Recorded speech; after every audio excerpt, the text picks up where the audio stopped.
Kepada Tuan dan Puan, para anggota DPR yang terhormat, apa kabar hari ini? Sepertinya tak sebaik biasanya. Sama, di sini pun begitu. Kita semua memang sedang diuji. Hidup memang tak selalu baik, kan? Seperti kami-kami ini, Tuan dan Puan juga mungkin lebih banyak bekerja di rumah.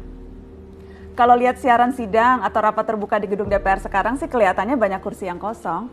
Tapi biasanya juga kosong kan ya? Tuan dan Puan anggota DPR yang terhormat.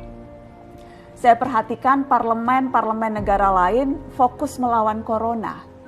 Tapi rasa-rasanya isu-isu yang keluar dari Senayan belakangan kok kebanyakan tidak terkait corona ya? Kami malah membaca DPR bersemangat membahas isu-isu lain.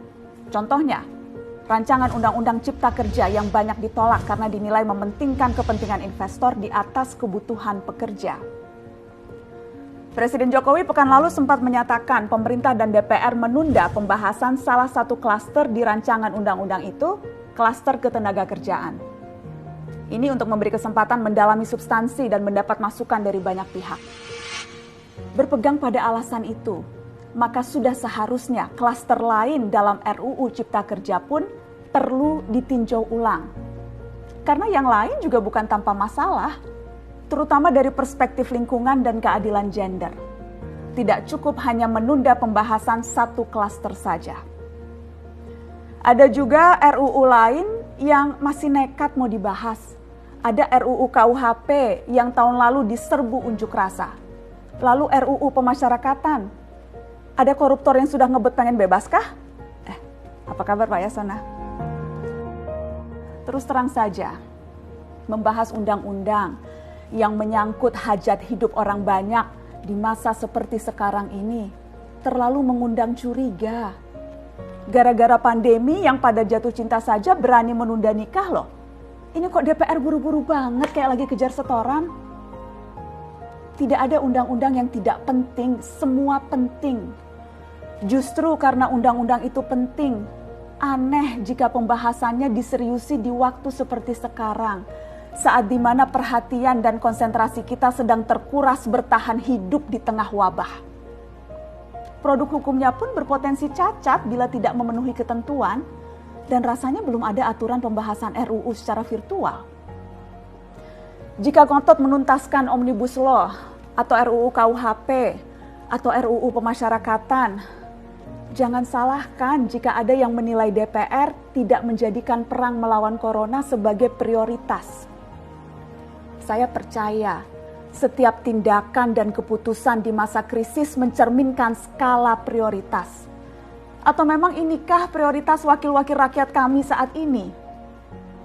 Bikin ribut juga jelas tak seharusnya jadi prioritas.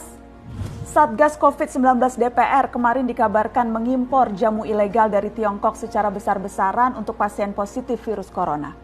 Satgas kemudian membantah itu, katanya ini diproduksi di Jakarta dan merupakan sumbangan Wakil Ketua DPR RI Sufmi Dasko yang akan dibagikan gratis ke berbagai rumah sakit. Kemudian dikabarkan juga jamunya mengandung bahan berbahaya dan belum terbukti klinis. Satgas lagi-lagi membantah, katanya sedang proses mendapatkan izin edar di Badan Pengawasan Obat dan Makanan. Sedang itu berarti belum kan ya? Tuan dan Puan yang terhormat, niat baik pun perlu proses yang baik. Proses yang semrawut hanya akan disusul polemik. Sementara sekarang kita sedang banyak-banyaknya menaruh harapan kepada negara. Tindak tanduk DPR salah benarnya akan selalu dilihat. Makanya sempat ramai juga warganet mengkritik Satgas COVID-19 DPR RI yang berfoto mengenakan APD saat hendak berkunjung ke rumah sakit darurat Wisma Atlet menyerahkan sumbangan DPR. Ini dinilai melukai hati masyarakat. Tenaga medis kita saja bertaruh nyawa benar karena kekurangan APD. Tidak ada yang meragukan jumlah sumbangan DPR. Kami yakin pasti banyak, namanya juga DPR, beli ribuan rapid test saja mampu, ngeborong jamu apalagi. Tapi ini soal rasa dan empati. Kecuali ya, kalau yang dipakai anggota DPR itu APD yang lain, alat pelindung dewan.